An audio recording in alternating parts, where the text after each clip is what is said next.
선거법 위반 혐의로 수사를 받고 있는 박재완 도의원이 자진 사퇴했습니다. 지난 4월 보은에서 보궐선거로 당선된 지 5개월 만입니다. 첫 주민발의 조례안인 농민수당 조례가 도의회 상임위를 통과했습니다. 2022년부터 농가당 1년에 50만 원이 지역화폐로 지급됩니다.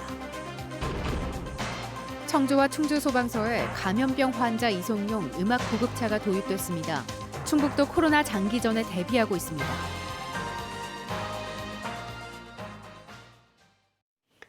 여러분 안녕하십니까? 계속해서 충북 지역 뉴스입니다. 충북 농민수당 조례안이 일부 수정돼 도의회 상임위를 통과했습니다. 주민 발의로 조례를 청구한 지 9개월여 만인데요. 본회의에서 통과가 되면 오는 2022년부터 농가당 한 해 50만 원씩이 지역화폐로 지급됩니다. 신병관 기자입니다. 우여곡절 끝에 도의회 해당 상임위에 상정된 충북 농민수당 조례안. 도와 농민단체 도의회가 사전에 의견을 조율해 지급 대상 제외 조항 등이 일부 수정됐습니다. 사전 합의가 이루어진 만큼 통과에 별다른 이견은 없었습니다. 이의가 없으십니까? 없습니다. 이의가 없으므로 가결되었음을 선포합니다. 상임위에 출석한 농민단체는 주민 발의 조례안이 수정된 데 대해서는 아쉬움을 표시했습니다. 이 조례를 만드는데 집행부도 의회도 제대로 역할을 하지 못했다라는 생각이 듭니다.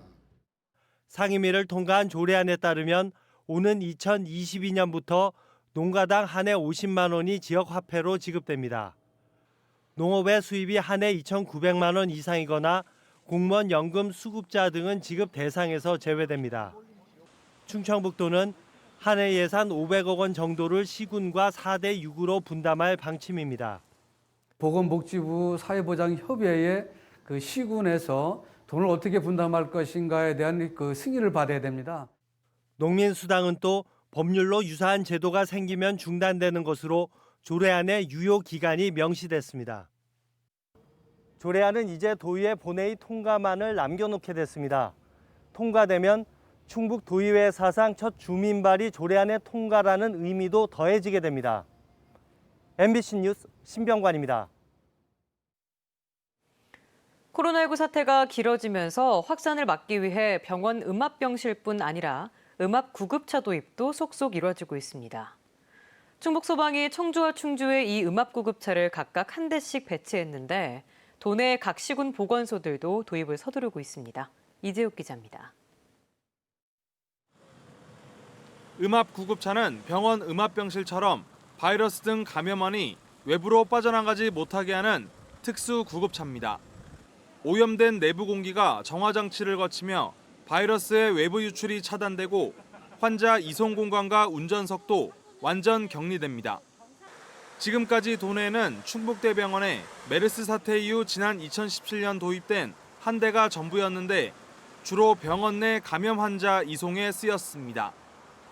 이번에 충북소방이 음압구급차 2대를 배치하면서 코로나19 등 감염병 환자에 대해 보다 적극적인 현장 대응이 가능해졌습니다.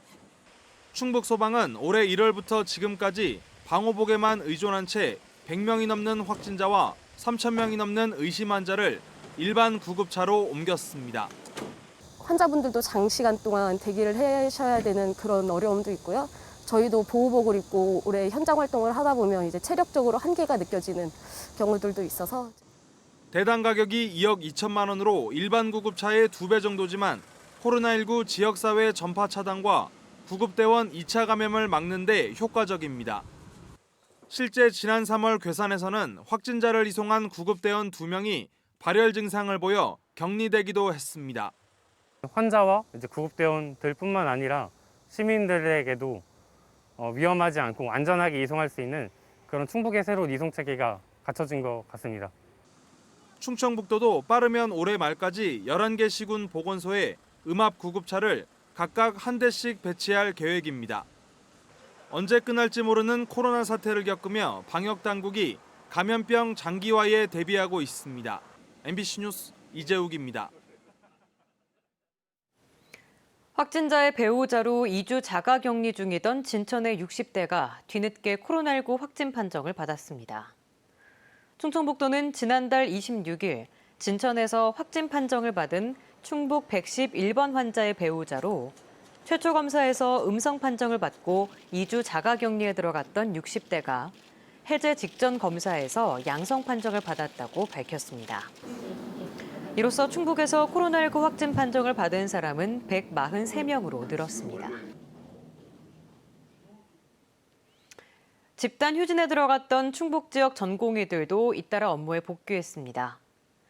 충북대학교 병원 전공의와 전임의를 비롯한 도내 전공의 180여 명이 복귀하면서 일부 지연됐던 수술 등 진료 일정이 정상화될 것으로 보입니다. 하지만 의과대학생 국가고시 거부 사태로 갈등이 재점화될 가능성은 여전히 남아 있습니다. 선거법 위반 혐의로 수사 중인 보은선거구의 박재원 충북도 의원도 결국 사직서를 제출했습니다. 선거법 위반으로 전임자가 낙마해 지난 4월 재선거로 자리를 이어받았는데 반년도 안 돼 또 공석 사태가 벌어졌습니다. 심충만 기자입니다. 지난 4월 충북도 의원 재보궐선거 과정에서 금품 제공 등의 혐의를 받고 있는 박재원 의원이 자진 사퇴를 공식화했습니다. 박 의원은 소속 정당인 국민의힘을 탈당하고 곧바로 의회 사무처에 사직서를 제출했습니다. 선거법 위반으로 낙마한 전임자의 빈자리를 재선거로 이어받은 지 5개월 만입니다. 당연히 사퇴해야죠. 한 번 약속인데 지켜야죠. 몇 사람한테 얘기를 했어요. 그 마음에 변함이 없어요. 회기 중 제출된 의원 사직 처리는 지방자치법상 본회의 의결 사안이라 현재 진행 중인 제385회 임시회가 끝나는 오는 16일 본회의에서 처리되면 박 의원의 자리는 또 공석이 됩니다. 32명 정원인 11대 의회 2년여 만에 현역 의원 낙마는 이번이 네 번째. 특히 박 의원 지역구인 보은에서만 선거법 위반으로 2명이 줄줄이 낙마해 한 명뿐인 도의회 대표자를 또 잃게 됐습니다. 정당의 무책임한 공천, 그것들이 주민들에게 어떤 피해로 돌아왔는지를 그대로 증명한 하나의 또 일이 됐다고 보고 있습니다. 박 의원의 빈자리를 메울 재보궐선거는 내년 4월 7일까지 기다려야 합니다. MBC 뉴스 심충만입니다.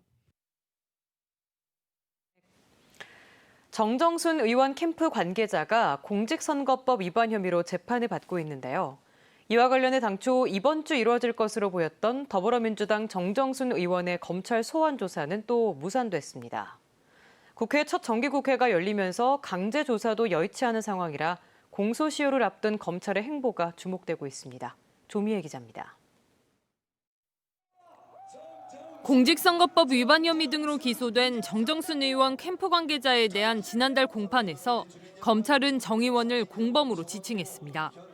4.15 총선 과정에서 캠프 관계자가 청주시 자원봉사센터 회원 명단을 입수하는데 정 의원의 지시가 있었을 것으로 봤습니다. 이 때문에 정 의원을 소환 조사하기 전에는 변호인 측에 증거 목록조차 공개할 수 없다며 이번 주로 소환 일정을 조율해왔습니다. 하지만 정 의원의 소환 조사가 다시 불발되면서 검찰 수사 일정이 꼬여가고 있습니다. 정 의원 측은 정기국회 일정을 이유로 출석이 어렵다고 검찰에 통보했습니다. 또 다음 주 국회 일정을 보고 다시 논의하겠다면서도 해당 재판 진행에 있어 정 의원의 진술이 필수적인 것은 아니라고 판단하고 있습니다. 4.15 총선 사범 공소시효가 다음 달 15일로 임박했는데 정기국회 기간에는 현직 국회의원을 강제 조사할 방법이 거의 없다는 게 검찰의 고민입니다. 국회의 동의를 받아야지만 체포 또는 구금이 가능합니다. 국회가 동의를 하지 않으면 이제 국회의원이 출석 요구에 불응했을 때 현실적으로 회기 중에는 조사할 방법이 없는 것이죠. 정 의원 캠프 관계자에 대한 재판은 오는 11일 재개됩니다. 정 의원을 불러 개입 여부를 확인해야 하는 검찰. 공소시효가 한 달밖에 남지 않으면서 사면 초과에 놓였습니다. MBC 뉴스 조미입니다. 오늘은 세계 문해의 날입니다. 문맹 퇴치의 중요성을 일깨우기 위해 유네스코가 공식 지정한 날인데요. 한글을 배운 뒤 인생이 달라진 사람들, 바로 우리 어머니들의 이야기입니다. 까막눈으로 평생을 살았어도 자식 교육만큼은 남달랐던 어머니들이 뒤늦게 한글을 깨친 뒤 새 세상을 만났습니다. 신미희 기자입니다. 충북 증평의 할머니 한글학교. 어떨 때 좋은지 한 두세 개 한번 얘기해 보실까요? 아들이 와서 좋다. 오. 선생님 만나면 좋다. 한글을 깨치고 할머니들이 변했습니다. 당당해졌습니다. 네, 당당하고 또 어디 가나 기죽지 않고. 100살을 먹어도 배워야 된다는 것이 이것이구나. 74살 장금자 할머니에게는 기적 같은 일이 일어났습니다. 내 이름 숙자도 제대로 이제 똑바로 쓸 수 있고 어디 가도 저런 책 같은 걸 볼 수 있고 간판 볼 수 있고. 한글 학교에 다닌 지 이제 8달. 호랑이 같던 남편은 공책도 사주는 후원자가 됐습니다. 공부를 못해갖고 그랬었는데 이제라도 하니까 다행이다 이렇게 생각해요. 49년 만에 처음으로 남편이 건넨 편지를 읽던 날. 앞으로 행복하게 살아봅시다. 사랑해요, 남편.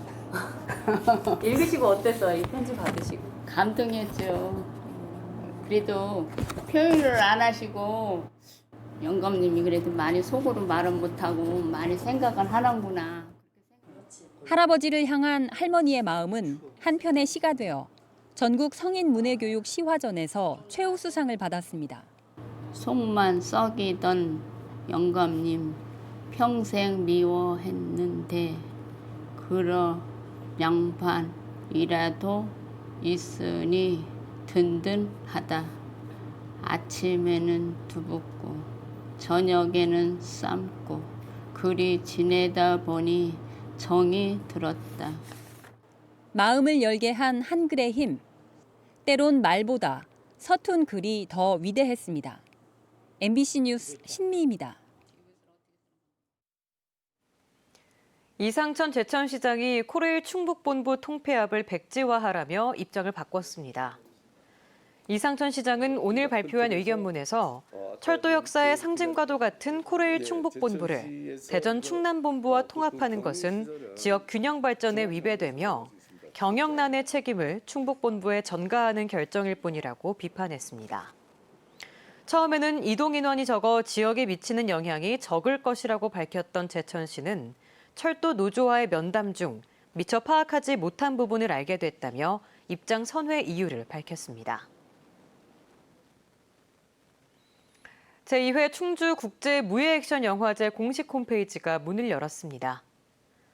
홈페이지에서는 올해 상영될 영화 목록과 시간표, 이벤트 프로그램 등을 볼 수 있으며 온라인 예매도 제공할 예정입니다. 무예의 정신, 영화로 바라다라는 주제로 열리는 이번 영화제는 다음 달 22일부터 닷새 동안 온라인과 오프라인 두 방식으로 진행됩니다. 소비자원을 사칭한 스미싱 범죄가 기승을 부리고 있습니다. 한국소비자원은 소비자원을 사칭해 제품 구매와 관련해 금액이 결제됐으니 전화로 문의 바란다는 문자 메시지를 보내고 전화를 걸 경우 개인정보를 해킹하는 범죄가 최근 급증했다고 밝혔습니다. 전화를 걸 경우 실제 소비자 상담센터와 유사한 안내 멘트가 나와 착각하기 쉽지만 소비자원은 개인 거래나 결제와 관련된 메시지를 보내는 일은 전혀 없다며 주의를 당부했습니다. 충주에서 작품 활동을 하는 장현정 작가가 제21회 대한민국 문인화 대전에서 대상을 차지했습니다. 대상작은 작품명 바닷가 이야기로 내일부터 한국문인화협회 누리집을 통해 온라인 전시됩니다. 대한민국 문인화 대전은 사단법인 한국문인화협회가 주최하는 전국 대회로 매년 약 800여 점의 작품이 출품되고 있습니다. 코로나19 사태 장기화로 올해 예정됐던 모든 민방위 교육이 비대면 온라인으로 대체됐습니다. 충청북도는 민방위 4년차 이하를 대상으로 실시하던 4시간 집합교육과 5년차 이상 비상소집 등을 모두 사이버 교육으로 대체한다고 밝혔습니다. 또 부족한 혈액수급 안정화를 위해 헌혈에 참여하면 민방위 교육 1시간을 이수한 것으로 인정하기로 했습니다. 영동군 의회가 오늘 열린 제286회 임시회 1차 본회의에서 용담댐 방류 수해보상 촉구건의 건의문을 채택해 청와대와 국회, 정부 부처에 보냈습니다. 군 의회는 건의문에서 피해 주민에 대한 충분한 보상과 근본적인 재발 방지 대책을 마련하고 국회 차원의 진상규명을 요구했습니다. 지난 8일 용담댐 과다 방류로 옥천과 영동, 금산과 무주 4개 군 11개 면에서 주택 200여 채가 침수되고 농경지 745헥타르가 물에 잠겼습니다. 지난 6월 양육권 문제로 아내와 다툰 뒤 22개월 된 아들을 안고 분신을 시도한 40대 아버지가 검찰에 넘겨졌습니다. 청주 흥덕경찰서는 현주 건조물 방화 혐의로 구속한 41살 김모 씨를 최근 검찰에 송치했습니다. 당시 아기는 출동한 경찰에 의해 구조됐지만 김 씨는 전신 2도 화상을 입어 병원에서 치료를 받고 회복한 뒤 경찰에 구속됐습니다.